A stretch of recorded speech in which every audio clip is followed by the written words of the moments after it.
உங்ககிட்ட நான் கொஞ்சம் தனியா பேசணும். நான் அப்பாயின்மெண்ட் இல்லாம யாருக்கிட்டையும் பேசுறது இல்ல. உங்க அப்பாயின்மெண்ட் எங்க கிடைக்கும்?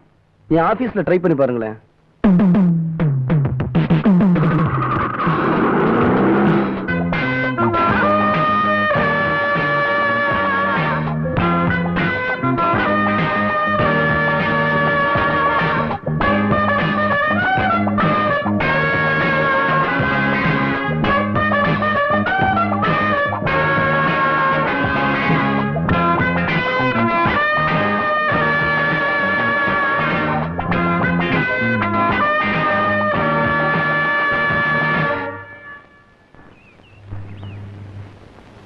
எங்க மாஜிஸ்ட்ரேட்ட காணோம்?